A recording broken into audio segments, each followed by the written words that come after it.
Hello everyone, welcome to Raksha Academy. हम लोग अभी बायोटेक्नोलॉजी पढ़ रहे हैं और पिछले लंबे टाइम से आप लोगों की क्लास में ब्रेक लग गया है, तो उसके लिए सॉरी। और अब हम फिर से अपना बायोटेक्नोलॉजी शुरू कर रहे हैं क्योंकि प्रीवियस क्लास और इस क्लास के बीच थोड़ा गैप ज़्यादा हो गया है। तो मैं पहले थोड़ा सा समझा देती हूँ कि हमने प्रीवियस क्लास में क्या देखा था, फिर हम आज का टॉपिक स्टार्ट करते हैं। अब टॉपिक स्टार्ट करने से पहले मैं कुछ चीज़ें समझा देती हूँ।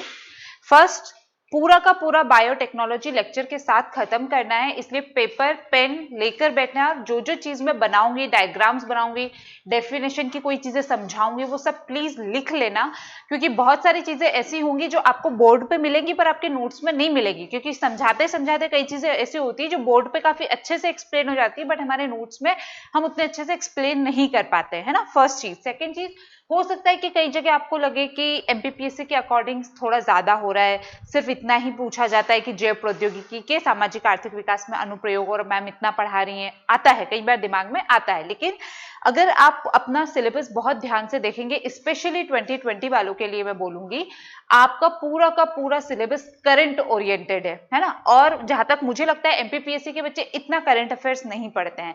जब आप करंट की एक मैगजीन उठाएंगे ना और उसका साइंस वाला पार्ट पढ़ेंगे, सब हवा में जाएगा, क्योंकि इतनी सारी नई टर्मिनोलॉजीज आ चुकी है, इतने सारे नए टर्म्स हैं, नई नई प्रोसेसेस हैं, हमें समझ ही नहीं आएगा क्या दिया हुआ है अनटिल और अनलेस हम साइंस बैकग्राउंड से नहीं है, हमारा साइंस फिजिक्स केमिस्ट्री बायोलॉजी बहुत स्ट्रांग नहीं है, या फिर हमने किसी से समझा नहीं है ना।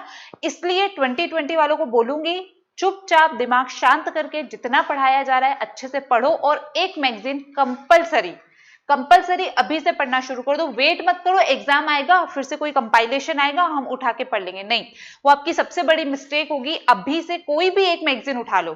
अगर हम एक मैगजीन को रेगुलरली फॉलो करते हैं ना कहीं वो हमारा 80% सिलेबस कवर कर लेती है। लेकिन हम क्या करते हैं, जो हमारा 20% सिलेबस कवर नहीं हुआ होता है ना, हम उसके पीछे भागते हैं। भैया 20% सिलेबस आप 5 मैगजीन पढ़ लोगे ना, स्टिल पता नहीं क्वेश्चन कहां से एग्जामिनर डाल देगा, आप नहीं ढूंढ पाओगे। इसलिए कोई भी एक उठा लो, घटना चक्र उठा लो, प्रतियोगिता दर्पण उठा लो, दृष्टि का मैगजीन अच्छा है वो उठा लो। मैं विजन इसलिए नहीं बोलूंगी क्योंकि उसका लेवल थोड़ा सा हाई हो जाता है और लैंग्वेज थोड़ी डिफिकल्ट हो जाती है अंडरस्टैंड करने में, बट प्रतियोगिता दर्पण, घटना चक्र जरूर अच्छी मैगजीन है। प्रतियोगिता दर्पण मैंने ज्यादा पढ़ी नहीं है इसलिए मुझे नहीं पता है। घटना चक्र और दृष्टि आईएएस की जो मैगजीन होती है, आप अपना करंट अफेयर्स के लिए उसको पढ़ लो। अदरवाइज कितना भी पढ़ोगे, सिलेबस कुछ ऐसे क्वेश्चंस आपको आ जाएंगे एग्जाम में कि आपको लगेगा सिलेबस के बाहर के हैं, जबकि सिलेबस के बाहर कुछ नहीं होगा। अभी जब हम अपना बायोटेक्नोलॉजी खत्म करेंगे तब आपको समझ में आएगा कि उसमें कितनी सारी चीजें ऐसी हैं जो सीधे सीधे बायोटेक्नोलॉजी को कवर करती है। अभी हमने इंटेलेक्चुअल प्रॉपर्टी राइट पढ़ा, अब आप कई बार न्यूज देखेंगे तो आपको समझ में आएगा कि जीआई टेक बार बार पूछा जा रहा है, वही तो हमारा आईपीआर है। पेटेंट बार बार न्यूज में आ रहा है, वही तो हमारा आईपीआर है ना। तो ऐसी बहुत सारी चीजें हैं जो अब आपको करंट अफेयर्स पढ़ने के लिए बार बार मजबूर करेंगे, आपको पढ़ना पड़ेगा। दूसरी बात, 2019 वाले अगर बायोटेक्नोलॉजी की बात करें तो आप अगर क्वेश्चन पेपर देखेंगे तो धीरे धीरे इसका जो वेटेज है वो इंक्रीज हो रहा है बायोटेक्नोलॉजी का। पहले से 3 नंबर का क्वेश्चन था, फिर एक 6 नंबर का और एक 3 नंबर का क्वेश्चन आया, ठीक है ना। तो ऐसे क्वेश्चन बढ़ रहे हैं, इसलिए आप बहुत मन शांत करके बायोटेक्नोलॉजी को यहीं के यहीं खत्म कर दो। दोबारा पढ़ेंगे, रिवाइज करेंगे, उस सब पे मत जाओ, रिवाइज करना बट फर्स्ट शॉट में खत्म, कि जो समझ में आया खत्म, नहीं समझ में आ रहा है ग्रुप में मैसेज डालो। रक्षा एकेडमी के ऐप पे भी चैट का ऑप्शन होता है, वहां पे आप डालो। यूट्यूब पे वीडियो जा रहा है, कमेंट करके बताओ। जो समझ में नहीं आ रहा है बताओ, लेकिन साथ के साथ कंप्लीट करो, क्योंकि मुझे पता है थोड़ा डिफिकल्ट हो जाता है बायोटेक्नोलॉजी को पढ़ना और समझना हिंदी मीडियम वालों के लिए, और उसमें भी अगर नॉन साइंस बैकग्राउंड के हैं तो बहुत डिफिकल्ट लगता है ना। तो हम लेमन लैंग्वेज में समझेंगे, बट जो मैंने आपको बोला है ध्यान रखना, एक तो मन शांत रख के पढ़ना, दूसरी चीज कोई भी एक कंपलसरी मैगजीन आज से ही पढ़ना शुरू कर दो। ज्यादा मत पढ़ो, डेली 2-2 पेज ही पढ़ो, एग्जाम तक काफी कवर कर लोगे, है ना। ये 2020 वालों के लिए बोल रही हूँ, मैगजीन पढ़ना मैं 2020 वालों के लिए बोल रही हूँ। 19 वाले कंफ्यूज मत होना, आपको अभी पढ़ने की जरूरत नहीं है। आपको अकेडमी के थ्रू जितने नोट्स प्रोवाइड किए जा रहे हो उनके ऊपर फेथ रखो, उनसे पढ़ो, हो जाएगा आप लोगों का सारा सिलेबस कवर हो जाएगा उन नोट्स में। बट 2020 वाले आप लोग उठा लो कोई एक मैगजीन और पढ़ना शुरू कर दो, ठीक है। अब हम देखते हैं कि हमने प्रीवियस लेक्चर में क्या देखा था। हमने जब जैव प्रौद्योगिकी पढ़ रहे थे, शुरुआत की थी, तो मैंने बताया था कि ये चमत्कार है। आज से 50 साल पहले जो मानव सोच भी नहीं सकता था वो आज वास्तविक वास्तविकता में धरातल पर उतर आया है वो है जैव प्रौद्योगिकी। कभी हमने नहीं सोचा था कि हमारे बच्चे के बाल कैसे होंगे, रंग कैसे होगा, वो क्रिकेटर बनना चाहता है लेकिन हम उसको सिंगर बना देंगे। मतलब जो हमने नहीं सोचा, हम अपना हाथ खुद निर्माण कर देंगे, कहीं से ट्रांसप्लांट कराने की जरूरत नहीं होगी। हम बेबी का जो प्लेसेंटा होता है, जब बेबी बर्थ होता है तो आपने देखा होगा कि ऐसी लंबी सी नाल लगी होती है, उसको अगर हम सुरक्षित रख लेंगे तो हमारे बच्चे को कितनी भी बीमारियों वो इस प्लेसेंटा के थ्रू ठीक की जा सकती है। वो हमने कभी नहीं सोचा होगा कि वो प्लेसेंटा जिसे आज के समय में या आज से कुछ समय पहले तक फालतू या अपशिष्ट समझ के फेंक दिया जाता था, वो इतना ज्यादा मेडिसिनल इंपॉर्टेंस रखता है हमारी लाइफ में। तो ऐसी बहुत सारी चीजें हम अगर हमारे एग्रीकल्चर फील्ड में जाएं तो एग्रीकल्चर को यहां से यहां पहुंचा दिया है। जो चीजें खेतों में आज उग रही है वो आज से 50 साल वाले पहले खेत से बिल्कुल ही अपोजिट है, बहुत अलग है ना। और आज मतलब गोल्डन राइस अगर मैं बात करूं फॉर एक एग्जाम्पल, गोल्डन राइस नाम सुना है आपके एग्जाम में, क्वेश्चन भी पूछा हुआ है 3 नंबर में। ये वो राइस है जो हम खाते हैं, लेकिन इसको गोल्डन किसने बना दिया? इस बायोटेक्नोलॉजी ने। क्यों? क्योंकि इस राइस के अंदर विटामिन ए प्रोड्यूस करने की कैपेबिलिटी है। साउथ ईस्ट एशिया में आप जाएंगे, जो हमारा मलेशिया, कंबोडिया, थाईलैंड वाला पार्ट है, ये साउथ ईस्ट एशिया कहलाता है, वियतनाम वगैरह, ये वाले पार्ट में लोगों को विटामिन ए की डेफिशिएंसी हो रही थी। इसकी वजह से उनको रथोंदी, ज़ीरोफ्थेल्मिया जैसे रोग हो रहे थे। समझ में नहीं आ रहा था कैसे क्योर करे, कितना विटामिन ए कहां से दे इतनी बड़ी पॉपुलेशन को। साइंटिस्ट ने दिमाग लगाया और देखा कि वहां के लोग चावल बहुत खाते हैं, क्यों ना चावल में कोई ऐसी चीज मिला दी जाए जिससे वो उनके विटामिन ए की पूर्ति कर ले। फिर उन्होंने देखा कि एक डाल्फिया, डी से नाम है उस फूल का, उसमें विटामिन ए बनाने की इनर क्वालिटी है, उसके अंदर कोई एक ऐसा जीन है जो उसमें बार बार विटामिन ए प्रोड्यूस करता है। साइंटिस्ट ने उस जीन को पहचाना, वो जीन लेके इस राइस में डाल दिया और अब ये राइस खुद अपने अंदर विटामिन ए पैदा करने की क्षमता रखता है और वहां के लोगों में विटामिन ए की कमी को तुरंत दूर करने की क्षमता रखता है। तो कितना एडवांस हो गया है हमारा एग्रीकल्चर भी, है ना। वरना पहले हमको भैया विटामिन ए लेना है तो हमको गाजर खाना पड़ता था, हमको पालक खाना पड़ता था और भी पता नहीं क्या क्या चीजें खानी पड़ती थी। लेकिन अब हमारे यहाँ पे एग्रीकल्चर फोर्टिफाइड फूड बना रहा है ना। इनको क्या बोलते हैं, जब हम किसी भी अनाज में, किसी भी खाने के तत्व में कोई extra vitamin, protein, minerals add करते हैं, जमीन में कुछ ऐसा करते हैं कि उसके बीज में या उसके पत्तियों में वो प्रोटीन एक्स्ट्रा, विटामिन एक्स्ट्रा या कोई भी मिनरल एक्स्ट्रा प्रोड्यूस हो रहा है, तो उस फूड को हम क्या बोलते हैं? Fortified food. पढ़ेंगे हम ये भी, जब हम पोषक तत्व पढ़ेंगे तब हम देखेंगे फोर्टिफाइड फूड्स क्या होता है। और अभी भारत में बहुत नाम चल रहा है इसका, तो ये फोर्टिफाइड फूड बन जाता है। ठीक है, तो वही मैं आपको बता रही थी कि हमने देखा था कि ये चमत्कार है। उसके बाद मैंने बताया था कार्ल एरेकी, आप सबने पहला लेक्चर देखा होगा, याद करके बताओ कार्ल एरेकी मैंने क्या बताया था। कार्ल एरेकी वो पर्सन थे जिन्होंने सबसे पहले बायोटेक्नोलॉजी शब्द का यूज किया था। और पॉल बर्ग कौन थे?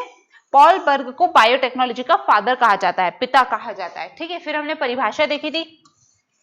तो सबसे पहले मैंने आपको प्रौद्योगिकी की परिभाषा बताई थी कि जब हम अपने ज्ञान का, अपने सिद्धांत को, अपने संकल्पनाओं को प्रयोग में लेने आ जाते हैं और जिस माध्यम के माध्यम से हम उसका प्रयोग करते हैं वही हमारी प्रौद्योगिकी हो जाती है। मतलब मैंने आपको एग्जाम्पल दिया था कि भूमिगत जल के भंडार तो बहुत सारे हैं, लेकिन हमको पता ही नहीं है कि हम इसको निकालें कैसे। हमारे ज्ञान में तो है, हमको नॉलेज पता है कि हमको जब भूमि में अंदर देखेंगे तो बहुत सारा पानी है, लेकिन जब हमने इसको ड्रिल करके यहाँ से पानी बाहर निकाला, चाहे फिर कुआं बनाया, नलकूप बनाए, जो भी बनाए, तो वो जो माध्यम था वो क्या थे? टेक्नोलॉजी थी कि हम इतना गहरा कुआं ड्रिल कर पाए, हम वहां पे ट्यूबवेल लगा पाए। ये क्या थी? टेक्नोलॉजी, जो हमारे इस ज्ञान को प्रयोग में लेकर आ गई। तो वही क्या होती है? हमारी टेक्नोलॉजी।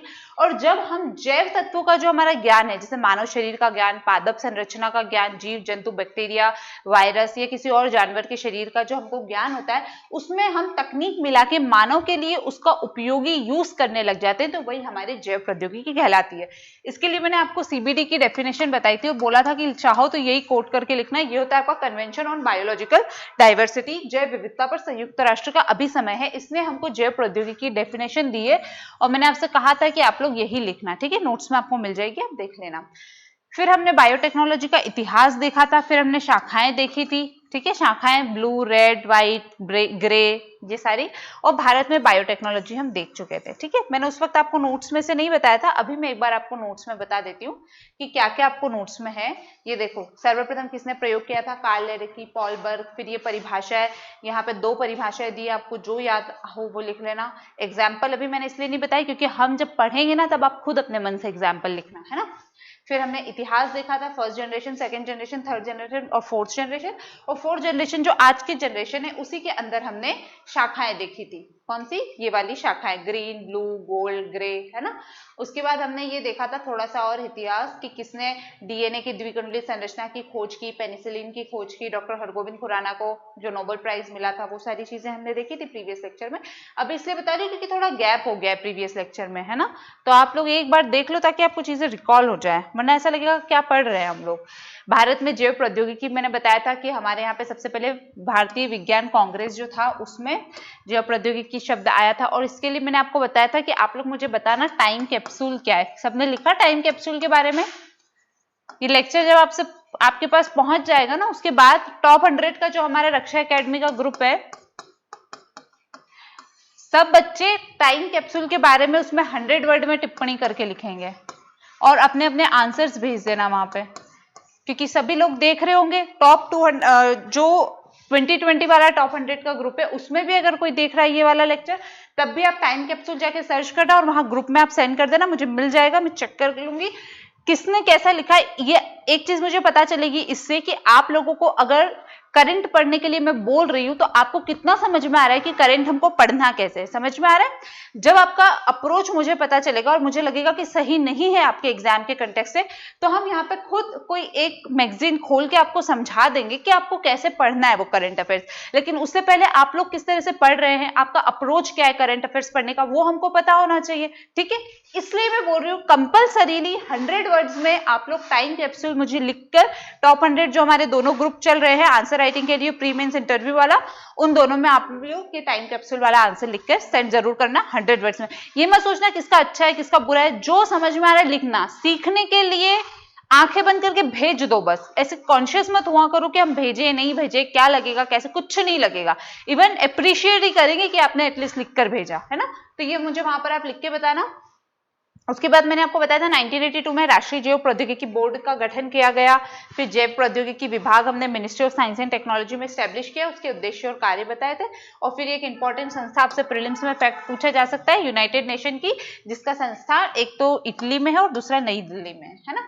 उसके बाद ये मैंने बताया नहीं थे, आप लोग याद कर लेना, आपसे 3 मार्क्स में पूछे जा सकते हैं। भारत के बायोटेक्नोलॉजी पार्क, भारत में बायोटेक्नोलॉजी पार्क, ये आप याद कर लेना। और भारत के प्रमुख जैव प्रौद्योगिकी अनुसंधान, आपसे 3 नंबर में भी पूछा जा सकता है, आपसे प्रीलिम्स में मैच्ड कॉलम में आ सकता है, 4 में से एक ऑप्शन में आ सकता है ना।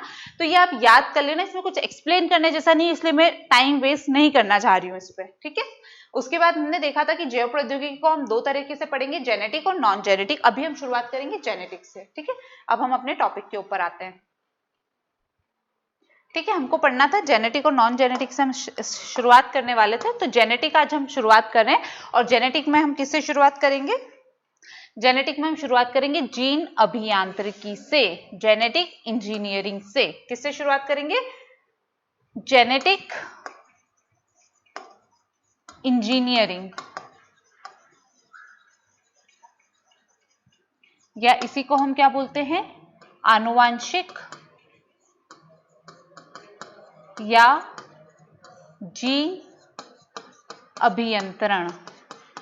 देखो, जब भी मैंने आपको कोई भी डेफिनेशन बताने की कोशिश की, हमेशा मैंने उनके वर्ड्स को तोड़ा है। बार बार एक ही चीज रिपीट करने का उद्देश्य यही होता है कि जब आप एग्जाम हॉल में बैठे होंगे, कोई अननोन सा टर्म आपके सामने आ गया, तब आपको ये नहीं लगे कि ये मुझे नहीं आता और आप छोड़ दो। लास्ट में जब पूरा पेपर सॉल्व कर लो, तब एक बार जरूर सोचना कि अगर मैं इस वर्ड का तोड़ता हूं, ब्रेक करता हूं, तो मुझे क्या समझ में आता है, और जो समझ में आए लिख देना।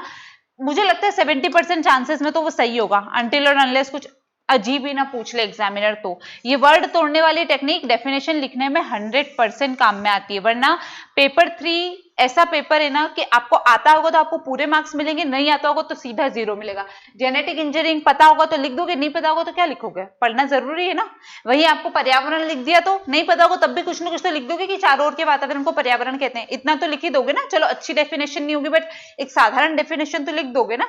इसीलिए बार आनंद सर ने भी जब अपना सिलेबस डिकोड किया था, आपको यही बोला था, स्पेशली पेपर 3 के लिए तो बोला ही था कि एक एक वर्ड की डेफिनेशन कंठस्थ होनी चाहिए, एकदम कंठस्थ होनी चाहिए। इसीलिए मैं बार बार जब आपको कोई भी डेफिनेशन बताती हूँ उसके वर्ड्स तोड़ने की कोशिश करती हूँ ताकि आप लोगों को ये आदत पड़ जाए और इसी तरह से आप उसको याद करो। ये चीजें याद रहती है। आप यकीन नहीं मानोगे, मैं जब आपको एक बार बता देती हूँ मैं कभी दोबारा डेफिनेशन नहीं याद करती, मैं उसकी प्रोसेस याद करती हूँ, उसके फैक्ट्स याद करती हूँ, रिवाइज करती हूँ, बट डेफिनेशन मुझे दोबारा याद करने की जरूरत कभी नहीं पड़ी, क्योंकि यही एक फंडा है जो हमारी मेमोरी को बढ़ाता है कि हम किस तरह से याद कर रहे हैं, है ना। हर चीज को एक लर्निंग फेज में देखो। ऐसे स्पून फीडिंग के लिए मत बैठे रहो कि वो जैसा बताएंगे हम वैसा वैसा लिख देंगे, नहीं, खुद का दिमाग लगाओ कि मैम ने अगर मैंने बता रही हूँ कि वर्ड्स तोड़ो तो क्यों बोल रही हूँ, इसके पीछे है लंबे टाइम तक कोई चीज याद रह जाती है। बहुत सारी चीजें ऐसी होंगी जो एग्जाम टाइम में हम शायद रिवाइज नहीं कर पाए, बट अगर अभी आपने लेक्चर को बहुत ध्यान से देखा है उस वक्त सीधे याद आएगा, अच्छा मैम ने ब्रेक किया था, ब्रेक करके क्या निकला था वर्ड, अच्छा ऐसे ऐसे कुछ निकला था, सीधा लिखाओगे यार, कुछ याद करने की जरूरत नहीं होती है। जो आप बोलते हो ना बार बार टॉप 100 में हमको याद नहीं रहता, हमको याद नहीं रहता, याद करने के तरीके बहुत सारे होते हैं। हम जैसे मैंने एक बताया कि डेफिनेशन जब याद करो तो उसको ब्रेक कर दो, है ना। दूसरा कुछ होता है बहुत सारे फैक्ट्स आ रहे हैं तो ट्रिक्स से याद करो, कोई ट्रिक लगाओ उसके पीछे, ऐसी ट्रिक लगाओ जो आप डेली रूटीन में यूज करते हो। अभी जब मैं आपको फैक्ट्स याद करवाऊंगी प्रीलिम्स के वीडियो में या मेंस में भी अगर कुछ ऐसा आता है तो मैं आपको ट्रिक से याद करना बताऊंगी, है ना। इन चीजों से याद करने से हमारा मेमोरी पावर इतना बढ़ता है ना कि हम बिना रिविजन के आंसर लिख के आ सकते हैं। और ये मैं खुद करती हूँ इसलिए मैं बता रही हूँ, रिविजन नहीं करना हर बार जरूरी होता, कुछ चीजें ऐसी होती है जो एक बार पढ़ी और खत्म करो उनको, और वो तब होता है जब हम पूरे फोकस के साथ कुछ चीजें अप्लाई करके याद करते हैं, है ना। चलो अब हम अपने टॉपिक पे आते हैं, जेनेटिक इंजीनियरिंग। तोड़ते हैं वापिस इस शब्द को। वर्ड क्या है, जेनेटिक इंजीनियरिंग। हिंदी में पढ़ूं तो जीन अभियंत्रण, ठीक है। जेनेटिक से चलो अभी हम पहचान नहीं पा रहे इसको, ये क्या है हमें नहीं पता है, लेकिन इंजीनियरिंग शब्द ऐसा है जो हम और आप में से सबने सुना है, सबने सुना है, तो हम इंजीनियरिंग शब्द पे ही जाएंगे। हमें नहीं आती है डेफिनेशन, लेकिन हमको ये पता है कि हमने इंजीनियरिंग देखी है ना। इंजीनियरिंग में क्या होता है, जो भी हमारा ज्ञान होता है उसमें हम जो भी विज्ञान के सिद्धांत है, विज्ञान के नियम है, वो अप्लाई करते हैं। क्या अप्लाई करते हैं, विज्ञान के नियम अप्लाई करते हैं, और फिर उससे या तो कोई मशीन चलाते हैं, कोई संरचना बनाते हैं, कोई सॉफ्टवेयर बनाते हैं, यही सब करते हैं इंजीनियरिंग में। इंजीनियरिंग में हम अपने ज्ञान में विज्ञान के नियमों को अप्लाई करके कोई मशीन बनाते हैं, या मशीन में कोई छेड़छाड़ कर रहे होते हैं, कोई संरचना बना रहे होते हैं, या कोई सॉफ्टवेयर बना रहे होते हैं। अब इंजीनियरिंग तो यहां पे भी करनी है, लेकिन वर्ड आगे क्या लग गया, जेनेटिक। यानी इंजीनियरिंग करनी है, तोड़ फोड़ छेड़छाड़ सब करनी है, लेकिन किसके साथ करनी है, अब यहाँ पे हमारे जीन के साथ। तो जब हम हमारे प्राकृतिक डीएनए में, जीन में जानबूझकर कुछ कृत्रिम परिवर्तन कर देते तो वही हमारी जेनेटिक इंजीनियरिंग कहलाती है।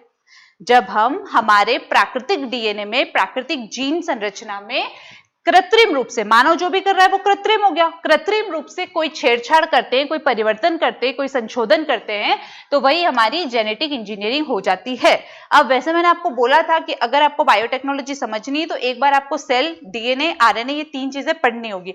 अगर नहीं पढ़ा है तो ब्रीफ में एक बार थोड़ा सा समझा रही हूँ। हमारी जो कोशिका होती है उस कोशिका में यहाँ पे सेंट्रल केंद्रक होता है, ठीक है। इस केंद्रक के अंदर जो हमारा डीएनए होता है वो मिलता है। इसी डीएनए के ऊपर आपकी पूरी जेनेटिक इंजीनियरिंग आधारित होती है, पूरा बायोटेक्नोलॉजी आधारित होती है, ठीक है। ये डीएनए होता क्या है, ये डीएनए हमारे आनुवांशिक सूचनाओं का वाहक है। आनुवांशिक सूचनाओं का वाहक मतलब आपके दादाजी से, आपके पापा से, आपके नाना से, आपकी मम्मी से जो भी चीजें आपके अंदर आई हैं, हम बोलते हैं ना ये इसका फेस इसके पापा से मिलता है, इसके चलने का तरीका इसके पापा जैसा है, इसकी आइस इसकी मम्मी के जैसी है, या इसके फादर बोलने में बहुत अफरंट है तो ये भी बोलने में बहुत अफरंट है, इनके परिवार में सब डॉक्टर है तो ये भी डॉक्टर है। ऐसी चीजें हम क्यों बोलते हैं, क्योंकि वो सूचनाओं का वाहक डीएनए वो सारी चीजें पीढ़ियों से उनके अंदर लेकर आ रहा है, ठीक है। तो ऐसा जरूरी नहीं है ना कि डीएनए अच्छी चीजें ही लेकर आ रहा है, सब डॉक्टर बनते आ रहे हैं तो आपके घर में अगला जो डीएनए ट्रांसफर और डॉक्टर ही बनाएगा।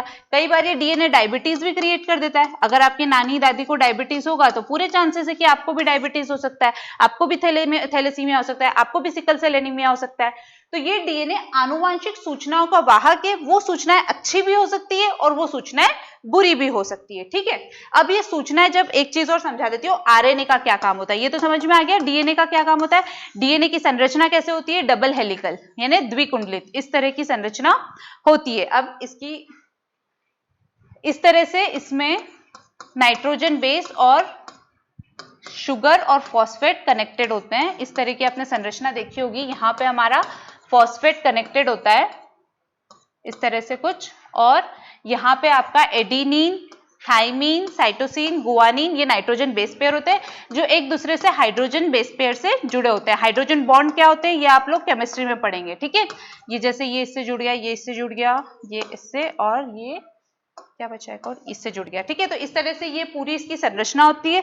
जब हम इस संरचना को होल में देखते हैं तो इस तरह से ये डबल हेलिकल होती है, ठीक है। ये कुछ 6-7 फीट लंबा होता है, लेकिन सोचो एक कोशिका के अंदर इतने माइनर सा, मतलब आपको माइक्रोस्कोप से जाके इस डीएनए को देखना पड़ेगा, इतना छोटा हो जाता है। क्यों? क्योंकि ऐसे डबल हेलिकल संरचना बना के अपने आप को कंप्रेस करता रहता है, कंप्रेस करता रहता है, और इतना छोटा होके हमारी सेल के कोशिका द्रव्य में और केंद्रक में होता है। तो केंद्रक में एक तो मिलता ही है, सेल का जो न्यूक्लियाई होता है उसके अंदर तो आपको डीएनए मिलेगा ही। एक और डीएनए कहाँ मिलता है हमको? माइटोकॉन्ड्रिया में। हमारा जो ऊर्जा ग्रह होता है माइटोकॉन्ड्रिया, उसमें भी हमको डीएनए मिलता है, ठीक है। डीएनए के बारे में इतनी नॉलेज अभी फिलहाल के लिए काफी है हमारा चैप्टर कंप्लीट करने के लिए। एक चीज और समझ लो, होता है आरएनए। आरएनए भी क्या होता है? ये भी हमारे यहाँ पे आनुवांशिक सूचनाओं का वाहक होता है, ठीक है। इसके दो काम होते हैं, एक तो आनुवांशिक सूचना का वाहक, जैसे हमारा डीएनए लेकर आ रहा है वैसे आनुवांशिक सूचना का वाहक, और दूसरा क्या काम करता है? ये दूसरा काम करता है प्रोटीन सिंथेसिस का। प्रोटीन संश्लेषण का मतलब होता है प्रोटीन के निर्माण करने का काम करता है, और ये जो प्रोटीन संश्लेषण का काम कर रहा है यही हमारी जेनेटिक इंजीनियरिंग में हमको इंपॉर्टेंस देता है। कैसे इंपॉर्टेंस देता है अब इसको यहां से समझना। ये हमारा डीएनए है, ठीक है। इसको पता है कि मुझे इस पर्सन में एक ऐसा प्रोटीन बनाना है, एक ऐसा एंजाइम। अब मैं एंजाइम वर्ड बार बार यूज करूंगी तो कंफ्यूज मत होना कि ये क्या चीज होती है। एंजाइम को हम प्रोटीन ही बोलते हैं, ठीक है। मैं प्रोटीन बोलूं, एंजाइम बोलूं, कंफ्यूज मत होना, ठीक है। तो डीएनए ने सोचा कि मैं कुछ ऐसा एंजाइम बनाऊं जिससे इस पर्सन में जो इसकी हाइट है वो बहुत अच्छी हो, है ना। कोशिकाओं का मरम्मत करता है ये, तो इसकी हाइट बहुत अच्छी हो। तो इसने बोला कि एक फॉर्मूला है A+B+C, अगर इस फॉर्मूले का प्रोटीन बनता है तो इससे पर्सन की हाइट बहुत अच्छी होती है। तो इसने फॉर्मूला बनाया। अब ये फॉर्मूला किसको दे देगा? आरएनए को। लेकिन यहाँ पे आरएनए 3 टाइप के होते हैं। एक होता है आपका मैसेंजर आरएनए, एमआरएनए को हम बोलते हैं मैसेंजर, यानी मैसेज लेकर जाने वाला मैसेंजर आरएनए। दूसरा होता है आपका ट्रांसफर आरएनए, यानी ट्रांसफर करने वाला, किसी को वो चीज देने वाला। और तीसरा होता है आपका राइबोसोमल आरएनए, ठीक है। अब हमारे डीएनए ने एक फॉर्मूला बनाया A+B+C, वो ये डीएनए फॉर्मूला आरएनए को दे देगा। आरएनए कौन से आरएनए को देगा? सबसे पहला काम होता है मैसेंजर आरएनए का। मैसेंजर आरएनए ने ये फॉर्मूला लिया कि ठीक है मैं पहुंचा दूंगा, क्योंकि प्रोटीन निर्माण कौन करता है? ये लास्ट वाला, ये जो राइबोसोमल आरएनए वो प्रोटीन बनाता है। तो मैसेंजर आरएनए ने बोला कि ठीक है मैं यहां तक ही आपका जो भी मैसेज है A+B+C का मैं पहुंचा दूंगा। मैसेंजर आरएनए आया। अब राइबोसोमल आरएनए के ऊपर ये टीआरएनए होते हैं, इसने इनको दे दिया। मैसेंजर आरएनए ने ट्रांसफर आरएनए को बोला कि आप प्रोटीन का ये फॉर्मूला आरएनए को दे देना। ट्रांसफर आरएनए ने बोला ठीक है, और वो ट्रांसफर आरएनए अपना फॉर्मूला लेके राइबोसोमल आरएनए को देता है, और राइबोसोमल आरएनए उसको ट्रांसलेट करके प्रोटीन बना देता है। अब इस प्रोसेस का साइंटिफिक नाम सुनो। डीएनए ने जब आरएनए को अपना ये फॉर्मूला दिया तो उसको हम बोलते हैं ट्रांसक्रिप्शन। ये सारे वर्ड आगे काम में आएंगे, इसलिए ऐसे मत सोचना कि एग्जाम में तो लिखना नहीं है, छोड़ दो। ये याद रहेंगे तो आगे की प्रोसेस समझ में आएगी, नहीं तो सब हवा हो जाएगा, ठीक है। ट्रांसक्रिप्शन क्या समझ में आया? डीएनए जब अपना कोई भी फॉर्मूला, यानी अपनी जो भी आनुवांशिक सूचनाएं हैं वो किसी फॉर्मूले के रूप में जब आरएनए को देता है तो हम इसको क्या बोलते हैं? ट्रांसक्रिप्शन। जब आरएनए अपना ये पूरा फॉर्मूला लेके राइबोसोमल आरएनए तक पहुंच जाता है तो इसको बोल देते हैं ट्रांसलेशन हो गया। मतलब अब ये जो मैसेज आपका राइबोसोमल आरएनए है वो उस फॉर्मूले को ट्रांसलेट करके प्रोटीन को फॉर्म कर देगा। अब मैंने ये आपको क्यों बताया? अभी जो आपके कोरोना वायरस का टेस्ट चल रहा है वो इस प्रोसेस पर आधारित है। अब वो कैसे आधारित होगा? जब हम कोरोना वायरस पढ़ेंगे तब देखेंगे। HIV का जो इलाज चल रहा है उसमें ये प्रोसेस काम में आती है। अब वो कैसे काम में आती है वो भी हम देखेंगे। टेस्ट ट्यूब बेबी में ये मैसेंजर आरएनए का ट्रांसक्रिप्शन और ट्रांसलेशन काम में आता है। सरोगेट मदर में ये पूरा प्रोसेस काम में आता है। क्लोनिंग में ये पूरा प्रोसेस काम में आता है।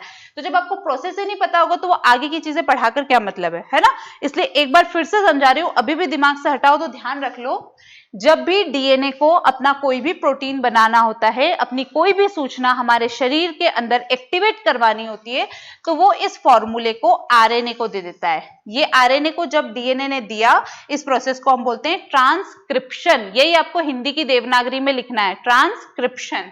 जब वो आरएनए उस मैसेज को इस राइबोसोमल आरएनए तक पहुंचा देता है और वो प्रोटीन का निर्माण करता है, उस प्रोसेस को हम बोलते हैं ट्रांसलेशन। ट्रांसलेशन, ठीक है, ये दो चीज समझ में आई।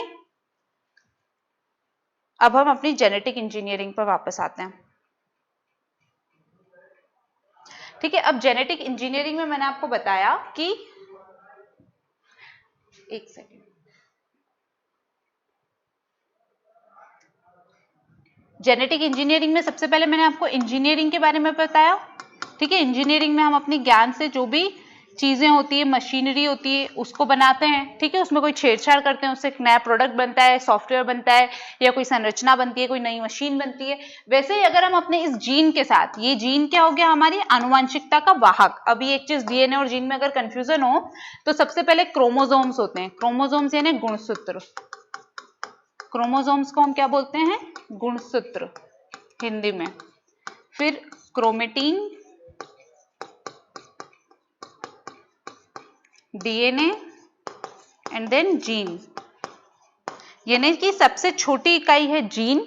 छोटे छोटे जीन मिलके आपका डीएनए बनाते हैं, बहुत सारे डीएनए मिलके क्रोमेटिन बनाते हैं, बहुत सारे क्रोमेटिन मिलके क्रोमोसोम्स बनाएंगे। फिर जब क्रोमोसोम्स 46 होते हैं और प्रोडक्शन होता है तो 23 क्रोमोसोम्स मेल से आते हैं, 23 क्रोमोसोम फीमेल से आते हैं, और फिर एक जाइगोट बनके बेबी प्रोड्यूस होता है। समझ में आया? सबसे छोटी इकाई होती है जीन, छोटे छोटे जीन मिलके डीएनए बनाते हैं, ये डीएनए मिलके क्रोमेटिन बनाते हैं, क्रोमेटिन बहुत सारे होके क्रोमोसोम्स बनाते हैं, और यही क्रोमोसोम जब कोशिका विभाजन होता है तो जाइगोट बनता है और बेबी प्रोड्यूस होता है, ठीक है। तो अभी हम यहाँ पे जीन के साथ जब इंजीनियरिंग की प्रोसेस करेंगे तो वो जेनेटिक इंजीनियरिंग हो गई। अब प्रोसेस करने की जरूरत क्यों पड़ी? हमें प्रकृति ने पूरा का पूरा शरीर बना के दिया, स्वस्थ शरीर बना के दिया, फिर हम क्या जेनेटिक इंजीनियरिंग करेंगे? आपका पूरा घर बना हुआ है, अच्छे से पूरा फर्नीचर लगा हुआ है, जब तक उसमें दीमक नहीं लगेगी आप अपने फर्नीचर को हटवाने की कोशिश करोगे क्या? जब तक आपके घर में टाइल्स खराब नहीं होगी आप फिर से फ्लोरिंग का काम करोगे क्या? जब तक आपकी इलेक्ट्रिसिटी के वायरिंग खराब नहीं होंगे फिर से इलेक्ट्रिसिटी की करवाओगे क्या सारे काम? नहीं ना। मतलब जब उसमें कुछ खराबी हुई तब आपने घर में कंस्ट्रक्शन का काम दोबारा करवाया या रिपेयरिंग का काम करवाया। वैसे ही जब हमारे शरीर के कुछ जीन ऐसे होते हैं जो या तो अस्वस्थ होते हैं जिससे हमको बीमारियां होती है, या अवांछित होते हैं, हम नहीं चाहते कि हमारे अंदर वो चीज हो, तब हम उनको हटाने के लिए हम उसको हटा देते हैं। जो अवांछित और अस्वस्थ जीन है उनको हटा देते हैं, काट देते हैं, और उनकी जगह जो वांछित जीन है, हम चाहते हैं कि ये हमारे अंदर हो, हम उसको डाल देते हैं। तो वो हमारी प्रोसेस कहलाती है जेनेटिक इंजीनियरिंग। यानी प्राकृतिक रूप से जो हमारा डीएनए पदार्थ है उसमें कुछ अवांछित लक्षण होते हैं, जब हम उनको कृत्रिम विधियों से हटाते हैं, उनकी जगह नए ऐच्छिक जीनों को आरोपित करते हैं, तो वो प्रोसेस हमारी जेनेटिक इंजीनियरिंग कहलाती है। नहीं समझ में आया तो हम नोट से पढ़ते हैं एक बार, इसको समझ में आ जाएगा। एक सेकेंड, ठीक है। इसकी देखो, इसकी दो डेफिनेशन है, ये सिंपल वाली मैंने यहाँ पे लिखी है, एक और आपको नोट्स में मिलेगी, जो याद होती है वो लिख सकते हो, ठीक है। किसी जीव के जीनोम में, अब जीनोम क्या है? आपके डीएनए की कंप्लीट सीक्वेंसिंग, सिर से लेकर पैर तक मेरे शरीर में जितने डीएनए होंगे, जब उनको एक सीक्वेंस में रख दिया जाएगा तो वो जीनोम बन जाएगा। मतलब मेरे शरीर का एक भी डीएनए छोड़ा नहीं जाएगा, सब कुछ लिख लिया जाएगा कि इस डीएनए की ये क्वालिटी है, इस जीन की ये क्वालिटी है। वो जो कंप्लीट सीक्वेंसिंग होगी उसको मैं जीनोम बोलेंगे, ठीक है। किसी जीव के जीनोम में जानबूझकर कृत्रिम विधि से दूसरे जीव के जीन को स्थानांतरित करना और इच्छित उत्पाद प्राप्त करना जीन अभियांत्रिकी या जेनेटिक इंजीनियरिंग कहलाती है। और इस प्रक्रिया से प्राप्त उत्पाद को ही हम ट्रांसजेनिक प्रोडक्ट कहते हैं, यानी कि जीनांतरित उत्पाद कहते हैं। बहुत नाम सुना होगा, genetically modified crops, transgenic products, बहुत नाम सुना होगा। अब समझ में क्या आया कि जब हम किसी एक जीव में दूसरे जीव के जीन को डाल देते हैं, जैसे कपास के पौधे में बेसिलस थुरेजिनेसिस बैक्टीरिया को डाल दिया, एक पौधा था एक बैक्टीरिया था, अलग अलग प्रजाति के जीव हुए, डाला तो क्या बन गया? ट्रांसजेनिक। वहीं अगर मैं गाय की बात करूं तो गाय में एक थी हमारी देसी गाय और दूसरी थी विदेशी गाय। हमारी देशी गाय में विदेशी गाय के जीन को डाला तो जीन तो मॉडिफाई हुआ, यानी जेनेटिकली मॉडिफाइड तो हुई, वो कुछ ना कुछ जेनेटिक इंजीनियरिंग की प्रोसेस तो हुई, तो उसको हम जेनेटिकली मॉडिफाइड तो बोलेंगे, लेकिन ट्रांसजेनिक नहीं बोलेंगे। ट्रांसजेनिक कब होगा? जब एक जीव में किसी दूसरी प्रजाति के जीव के जीन को ट्रांसफर किया जाएगा, जैसे कपास में बैक्टीरिया का डाला, जैसे मानव शरीर में इंसुलिन प्रोड्यूस करने के लिए घोड़े के इंसुलिन का प्रयोग किया, तो वो ट्रांसजेनिक प्रोडक्ट है। लेकिन जब गाय में गाय के ही प्रोडक्ट को डाला गया तो वो हमारा जेनेटिकली मॉडिफाइड प्रोडक्ट होगा। ठीक है,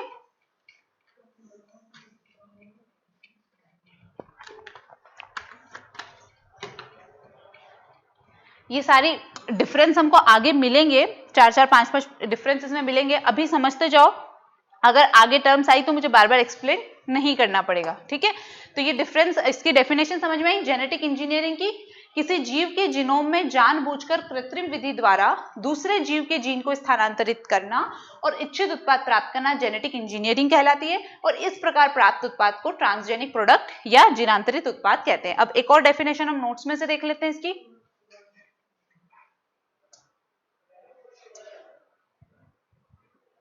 एक सेकेंड,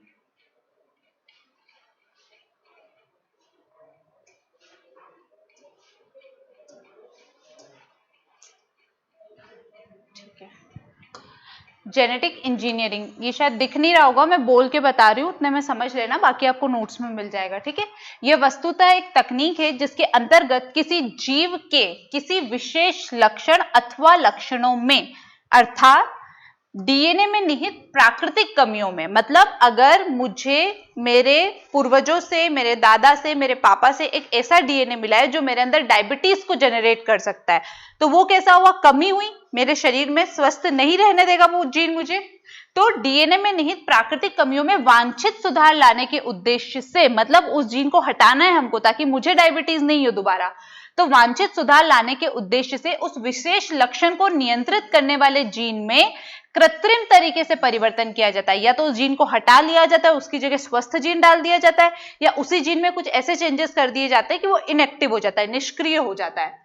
कृत्रिम तरीके से परिवर्तन किया जाता है, और इसलिए किसी विशेष डीएनए या जीन को अलग करके उन्हें नए जीनों में आरोपित कर दिया जाता है। इससे एक नया प्रोडक्ट बनता है जिसको हम ट्रांसजेनिक प्रोडक्ट भी बोलते हैं, या फिर इसको हम रिकॉम्बिनेंट डीएनए भी बोलते हैं, पुनर्संयोजित डीएनए भी बोलते हैं। ठीक है, अब इसकी महत्ता या अनुप्रयोग क्या है, जीन अभियांत्रिकी हमको कहाँ कहाँ यूज में आती है, हम थोड़ा वो देखते हैं।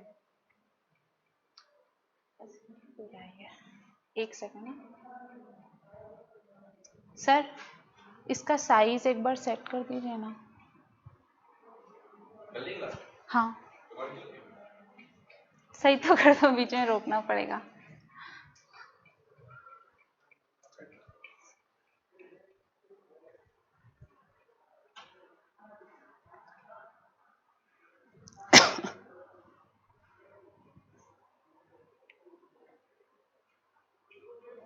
ज्यादा हो गया, ठीक है।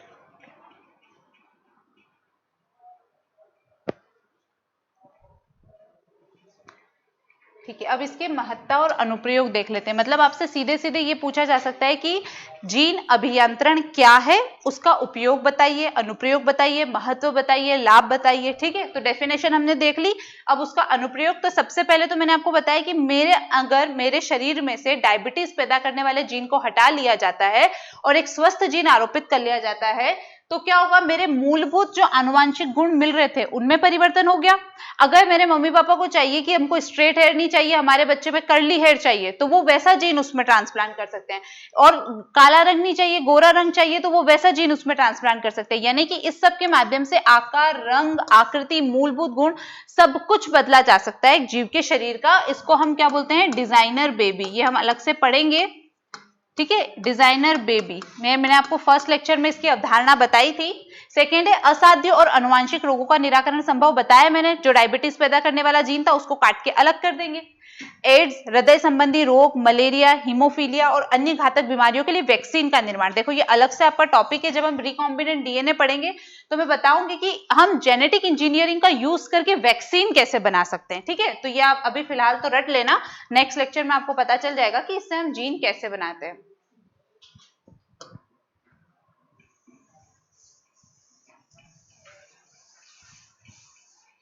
उसके बाद है पशुओं की अधिक उत्पादक और उपयोगी नस्लों का विकास संभव। बताया अभी कि देशी गायें जो कम दूध प्रोड्यूस करती हैं उनमें कुछ विदेशी गायों के जीन डाल दिए जाते हैं, इसको हम हाइब्रिड पशु भी बोलते हैं। आपने अगर ये जीन वाली प्रोसेस नहीं सुनी होगी तो संकर पशु का नाम सुना होगा ना, संकरण का नाम सुना होगा।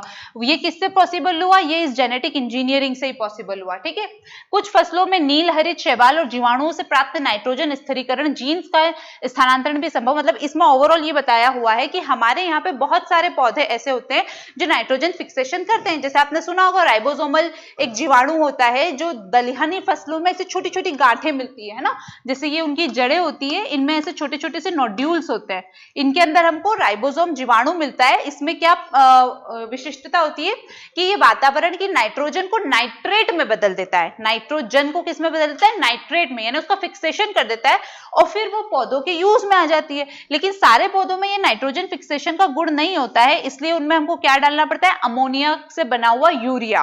क्या डालना पड़ता है? यूरिया। अब अगर हम उन पौधों में इस राइबोसोमल जीवाणु का वो जीन निकाल के उन पौधों में डाल देंगे तो आप सोचो वो पौधे खुद ही अपना नाइट्रोजन फिक्सेशन करने लग जाएंगे। फिर हमको उनमें इतनी भारी मात्रा में यूरिया डालने की जरूरत पड़ेगी क्या? नहीं। तो हमारा पैसा भी बचेगा, हमारा एनवायरमेंट भी बचेगा और वो पौधा खुद ही अपनी आवश्यक पोषक तत्वों की पूर्ति कर पाएगा।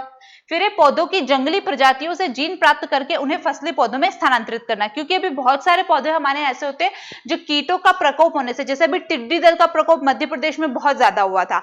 अगर हम यही चीज जंगलों में जाके देखें कि ऐसे कौन से पौधे हैं जो इस टिड्डी दल के प्रकोप से कोई प्रभावित नहीं होते, मतलब अगर कीड़ा उसको खाता है तो खुद ही मर जाता है, हम वो जीन उसमें से ढूंढेंगे और हमारे यहाँ के पौधों में लाकर उनको ऐड कर देंगे, वो फसलों में डाल देंगे, तो अगली बार अगर टिड्डी दल का प्रकोप होगा तो खुद खा के मर जाएगा और हमारी फसलें सुरक्षित रह जाएंगी। तो इस तरह से हम जंगली प्रजातियों के कुछ विशिष्ट स्पेशल जो जीन है उनको खोजेंगे, उनको निकालेंगे और कीड़े मकोड़े परजीवियों के प्रति प्रतिरोधी अपनी फसलों को बना देंगे। अब ये तो हो गया कि हम ये यूज करके, अच्छा ये एक और रह गया, नहीं ये वाली डेफिनेशन मैंने आपको बता दी है। अब मैंने ये बोल दिया कि यहां से जीन को काट लेंगे, यहां पे जीन को डाल देंगे, लेकिन जीन इतना छोटा होता है, आप करोगे कैसे? जीन को हम अपनी नॉर्मल आईज से देख भी नहीं सकते हैं, तो हम किस तरह से जीन से अंदर शरीर में जीन को अभी हम देख नहीं पा रहे हैं, हमारी सेल्स को हम नहीं देख पाते हैं। ये पूरी स्किन जो है ये एपिथेलियल सेल से बनी हुई है, हम इसमें देख पा रहे हैं क्या कि ये सेल कहाँ है छोटी छोटी सी? जब हम सेल को नहीं देख पा रहे तो सेल के अंदर न्यूक्लियाई और उस न्यूक्लियाई में जो डीएनए है उसको कैसे देखेंगे, उसको कैसे काटेंगे? तो हमको कुछ ऐसे औजार चाहिए होते हैं जो बहुत छोटे हो, यानी आणविक स्तर के हो। कैसे औजार होने चाहिए? आणविक स्तर के औजार, इसको हम बोलते हैं मॉलिक्यूलर लेवल के टूल्स। ठीक है, मॉलिक्यूलर लेवल के टूल्स हमको चाहिए होंगे ताकि हम जाएं, काटे, जोड़े और नए डीएनए को बना दें। तो क्या हम अपने यहाँ पे जो कैंची चलती है या जो डॉक्टर अपने जो भी ये औजार टूल्स यूज करते हैं, हम उससे काट सकते हैं क्या? नहीं।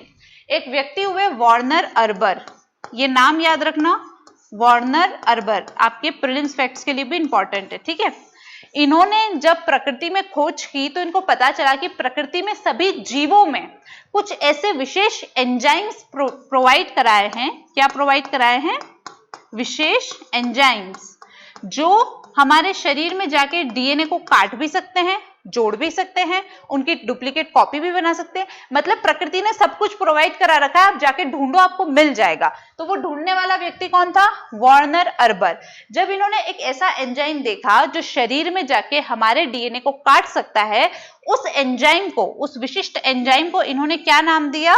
Restriction endonuclease. क्या नाम दिया? Restriction endonuclease. इंग्लिश में नाम नहीं याद रहता है तो आप हिंदी में लिखना आणविक कैंची। ठीक है, क्या बोलते हैं इसको हिंदी में? आणविक कैंची, मॉलिक्यूलर सीजर। ये इतनी छोटी होती है कि ये हमारे शरीर में जाती है, अंदर जिस डीएनए को काटना होता है काटती है। अब मान लो हमारा ये डीएनए है, डीएनए में ऐसे सीक्वेंसिंग हो रखी है। ठीक है, ये एक डीएनए, इसके अंदर ये छोटे छोटे बहुत सारे जीन है। ठीक है, ये सारे जीन है। अब ये जीन जो पर्टिकुलर है ये मुझे शरीर में डायबिटीज कर सकता है, मतलब मैं चाहती हूँ कि मेरे शरीर से ये जीन हट जाए, तो मैं वो रेस्ट्रिक्शन एंडोन्यूक्लियस यानी मॉलिक्यूलर कैंची लेके आऊंगी। वो मॉलिक्यूलर कैंची आई और उसने ये जीन काट दिया। अब क्या इसको ऐसे ही छोड़ देंगे? इसको वापस जोड़ना पड़ेगा ना। तो जोड़ने के लिए हमको दूसरा एंजाइम चाहिए। उस एंजाइम का नाम क्या रखा? DNA ligase. क्या नाम रखा उस एंजाइम का?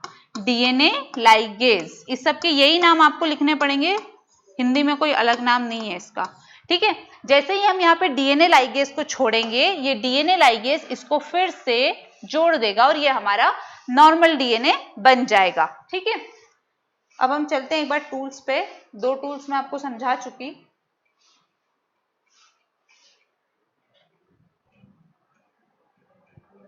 ठीक है, ये टूल्स जब हम पढ़ रहे थे जेनेटिक इंजीनियरिंग के, तो पहला मैंने आपको बताया रेस्ट्रिक्शन एंडोन्यूक्लियस।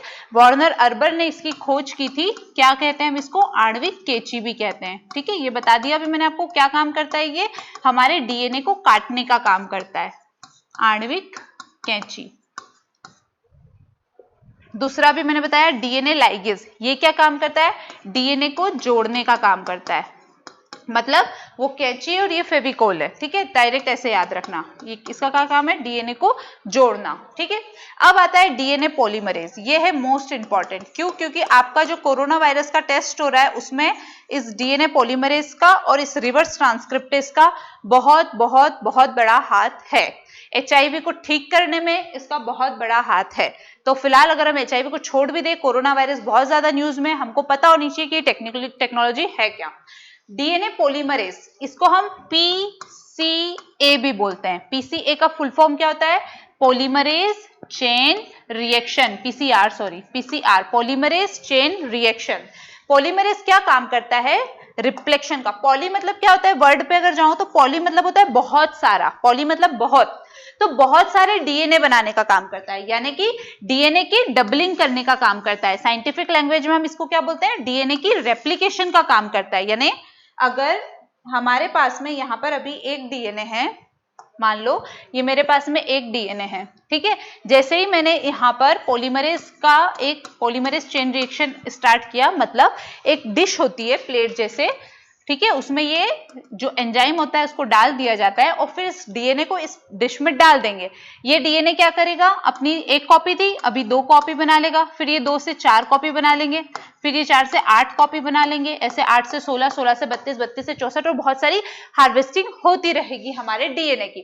तो ऐसे पॉलीमरेज का काम क्या होता है? डीएनए की डबलिंग करना, जिसको साइंटिफिक लैंग्वेज में हम बोलते हैं डीएनए को रेप्लिकेट करना, डीएनए का रेप्लिकेशन, ठीक है। अब अगला हमारा आता है रिवर्स ट्रांसक्रिप्टेज। क्या नाम है? Reverse transcriptase. अगर मैं इसको लिख के बताऊं आपको,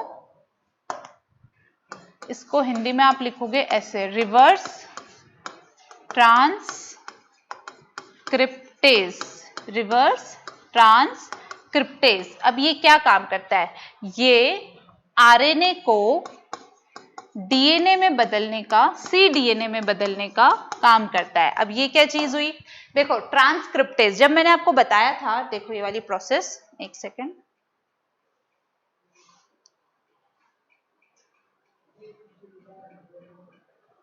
इस प्रोसेस में मैंने आपको क्या बताया था कि जब डीएनए अपना फॉर्मूला आरएनए को देता है तो हम इसको क्या बोलते हैं? ट्रांसक्रिप्शन। जब डीएनए अपना फॉर्मूला आरएनए को देता है तो इस प्रोसेस को हम क्या बोलते हैं? ट्रांसक्रिप्शन। अभी मैंने आपको क्या वर्ड बताया? Reverse transcription. यानी इस डीएनए को आरएनए ने जो भी अपना सूचना दी, हम उसको बदल देंगे, रिवर्स कर देंगे, क्योंकि इस डीएनए ने आरएनए को बोला कि तू एक ऐसा जीन बना जिससे व्यक्ति के शरीर में डायबिटीज पैदा होता है। हमको डायबिटीज चाहिए क्या? नहीं।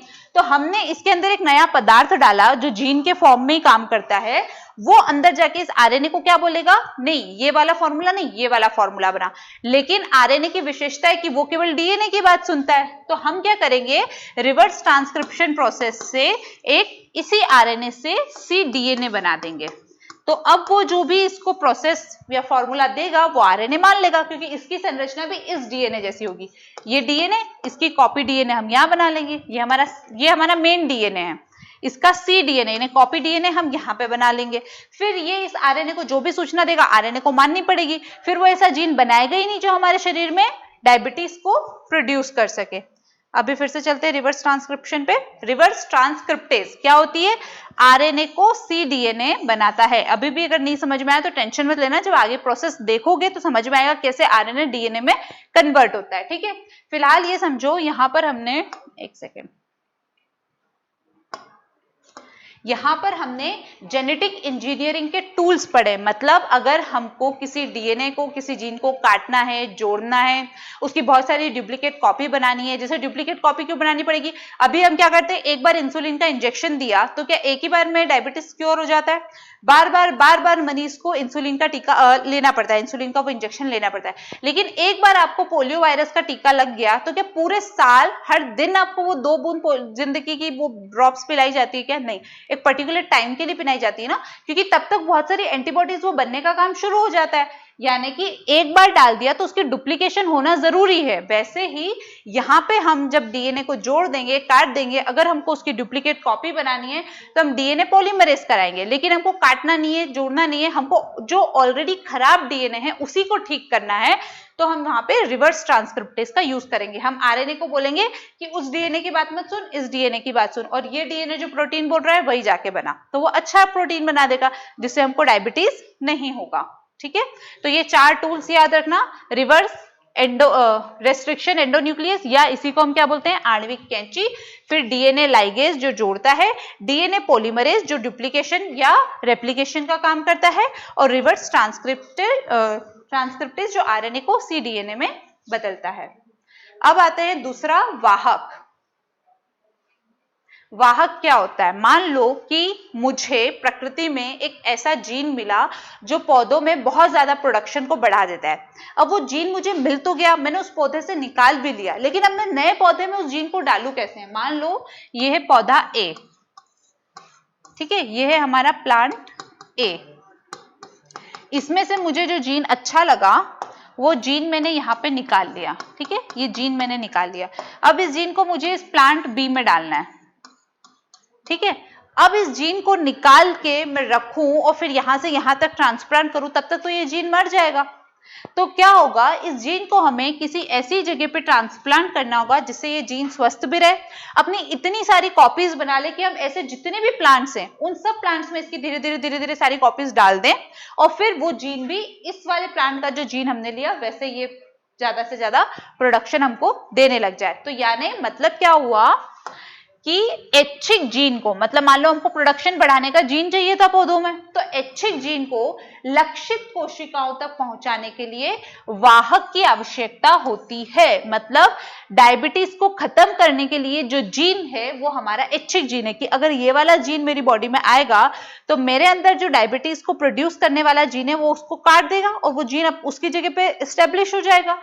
तो उस ऐच्छिक जीन को लक्षित कोशिकाओं तक, यानी मेरे शरीर की उन कोशिकाओं तक पहुंचाने के लिए जिस वाहन की, यानी जिसके ऊपर बैठकर वो जीन अंदर तक जाएगा, उसकी आवश्यकता होती है, उसी को हम वेक्टर या वाहक कहते हैं। इसमें सबसे पहले नाम आता है प्लाज्मिड। ये प्लाज्मिड बहुत बहुत बहुत इंपॉर्टेंट है। क्यों इंपॉर्टेंट है इसको हम देखते हैं, एक सेकेंड। देखो, ये जो प्लाज्मिड होता है ना, ये बैक्टीरिया में पाया जाता है। किसमें मिलता है हमको प्लाज्मिड? बैक्टीरिया में मिलता है, यानी जीवाणुओं में मिलता है। अब आपने एंटीबॉडी रेजिस्टेंस का नाम सुना है? एंटीबॉडी रेजिस्टेंस या फिर जीवाणु प्रतिरोधक क्षमता, जैव प्रतिरोधकता। जैव प्रतिरोधकता ये हमारे यहाँ पे स्वास्थ्य के क्षेत्र में अगर मैं कहूँ तो सबसे ज्यादा चिंतनीय विषय है, क्योंकि लोगों को बैक्टीरियल इन्फेक्शन पे इन्फेक्शन होते जा रहे हैं, लेकिन एंटीबॉडीज उनके ऊपर काम ही नहीं कर रही है ना। हमारा शरीर तो एंटीबॉडी बना नहीं रहा है, तभी हमको एंटीबायोटिक कुछ बैक्टीरियल इन्फेक्शन हुआ, फिर हम एंटीबॉडी खाते हैं ताकि वो बैक्टीरिया अंदर मर जाए, लेकिन वो बैक्टीरिया ने उसके प्रति रेजिस्टेंस क्रिएट कर लिया। मतलब उस दवाई का उस बैक्टीरिया के ऊपर कोई असर ही नहीं होता है, तुम कितना भी खाओ वो आराम से अपना काम कर रहा है, बीमारियां फैलाता जा रहा है। वो जो एंटीबायोटिक रेजिस्टेंस उस बैक्टीरिया के अंदर आया वो इस प्लाज्मिड की वजह से होता है। जैसे ये बैक्टीरिया की सेल होती है, ये बैक्टीरिया का अपना डीएनए आरएनए जो भी है वो है ना। अब उसमें ऐसी संरचना प्लाज्मिड, सॉरी एक सेकेंड, ये तो आपका बैक्टीरिया का नॉर्मल डीएनए, जैसे हमारा डीएनए होता है, आरएनए होता है, वैसे ये बैक्टीरिया का नॉर्मल डीएनए आरएनए, और ऐसे सर्कुलर शेप में प्लाज्मिड होता है। सर्कुलर शेप में क्या होता है? प्लाज्मिड। इसकी विशेषता क्या होती है? रेप्लिकेशन की। रेप्लिकेशन का मीनिंग अभी मैंने बताया क्या होता है? डुप्लीकेट कॉपी बना लेना। तो ये क्या करता है प्लाज्मिड अपने अंदर, इसके अंदर भी डीएनए होता है, ठीक है, इसके अंदर भी क्या होता है? डीएनए होता है। ये अपनी बहुत सारी कॉपी बना के अपने जितने भी जीवाणु भाई बहन है ना, सबको बांट देता है, तुम भी ले लो, तुम भी ले लो, और अब तुम्हारे ऊपर इस दवाई का कोई असर ही नहीं होगा। इसलिए जब एक जीवाणु में भी अगर किसी दवाई के प्रति प्रतिरोधक क्षमता आ जाती है, तो वो अपने सारी प्रजाति के भाई बहनों को अपना प्लाज्मिड दे देता है, और वो सारे भी एंटीबायोटिक रेजिस्टेंस हो जाते हैं, ठीक है। तो ये प्लाज्मिड में हम डालते हैं, मान लो कि, एक सेकेंड,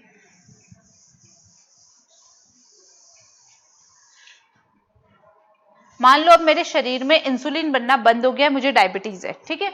अब घोड़े से हमारे यहाँ पे इंसुलिन बना है, अगर आपको पता हो तो, है ना। या फिर अगर मैं कोई एग्जांपल लूं, चलो बैसिलस थुरेजेनेसिस, बीटी कपास सबने सुना है, बीटी कपास का एग्जाम्पल लेते हैं। ये कपास का पौधा है, इस कपास के पौधे को कुछ जीव खा जाते हैं, कुछ इंसेक्ट्स हैं, कुछ कीड़े हैं जो खा जाते हैं इस कपास के पौधे को। हमने देखा कि बैसिलस थुरेजेनेसिस एक ऐसा जीव है, एक ऐसा जीवाणु है जिसके अंदर एक ऐसा जीन पाया जाता है जो इन कीटों को मार सकता है, कीटनाशक क्षमता है उसमें।